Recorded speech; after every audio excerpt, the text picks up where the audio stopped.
Welcome. In this video, we shall refer to Kuhn-Tucker theory. We shall come across optimization problem in which the constraints are nonlinear and consist of less than or equals to inequality symbols. In the previous video, we come across optimization problems involving linear constraints. We discussed the linear programming by graphical and by Simplex methods to deal with this problem. We came across optimization problem involving nonlinear constraints with equal sign, and we used the method of Lagrange multiplier to deal with those problems. In this video, we shall come across optimization problems involving constraints in the following formats. We would like to maximize the objective function f of x1 up to xn involving several variables subject to constraints of the following form. In general, there can be more than one constraint inequalities, and this function can be nonlinear. Each of the expression here involves n unknown variables in general, and it is less than or equals to a constant c at the right-hand side. We wish to look for points x1 up to xn that satisfy all these constraints above and give the maximum value for the function f. These points, which we call them as vectors, satisfies all the constraints above. They form the constraint set or the so-called feasible sets. Among all these vectors, we want to obtain the one which gives a maximum for the objective function f.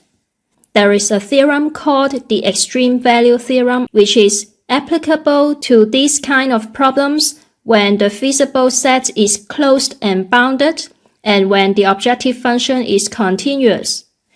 We can write our feasible set to be S, which contains all points in Rn such that they satisfy all these constraints described in this optimization problem.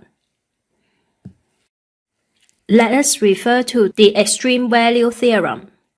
It states that if f is a continuous function on a closed bounded set S in Rn, then the function f has a maximum and minimum in S. This theorem is helpful if we come across an optimization problem with constraints which defines a feasible set which is closed and bounded, because this theorem tells us that as long as the objective function is continuous, and if the feasible set is both closed and bounded, then we are guaranteed that the function has a maximum and minimum within this feasible set. Some remarks. First of all, in this chapter, the functions we considered are always continuous, so this condition is fulfilled. Next, for nonlinear programming problems, our constraints is written in this way. Therefore, our feasible set will be automatically closed because its complement will be an open set. Therefore, this is also satisfied. The conditions that we need to check is the boundedness of the feasible set. Sometimes our feasible set is a bounded set, whereas sometimes our feasible set is not a bounded set. So we need to check this criteria. In case if our feasible set is a bounded set, then our optimization problem will fulfill all these three conditions. Therefore, by this extreme-value theorem, it is guaranteed that our function has a maximum and minimum in this feasible set. However, if our set is not bounded, we cannot immediately conclude whether our function has a maximum and minimum in the feasible set. We need more information to justify. Let us refer to the following illustration. We need to optimize the objective function z equals to fxy given by x squared plus y squared subject to the constraint x plus y less than or equals to 1. This is the constraint gxy less than or equals to c. We just have one constraint inequality in this optimization problem, so our feasible set can be written as the set S, which contains all the points in R2 such that x plus y is less than or equal to 1. We have explained before that this set is not bounded. Therefore, we cannot immediately conclude whether the function has a maximum and minimum within this feasible set. And in fact, in our case, we can observe that this blue region are the corresponding outputs of those points which lies within the feasible set. And we can see that as x tends to very negative, the output of x squared plus y squared will become very positive and tends to infinity.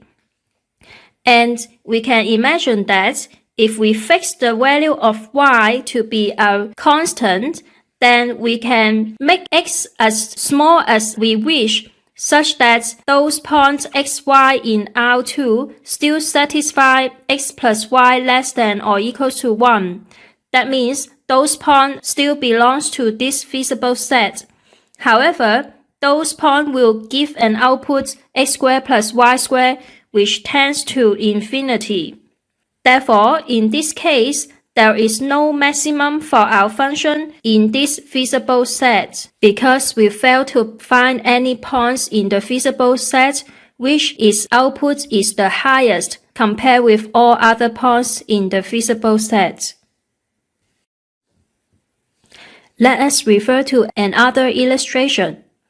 We have another optimization problem. We need to maximize the objective function fxy given by x squared plus y minus 1, subject to x squared plus y squared less than or equals to 1. So this is our constraint inequality.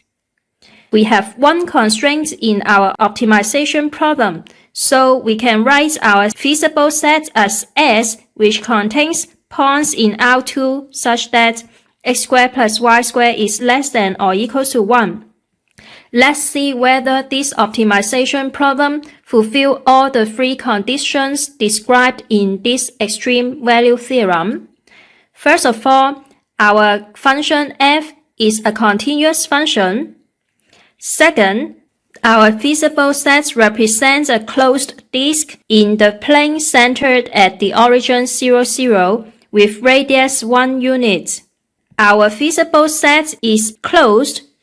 And third, our feasible set is bounded.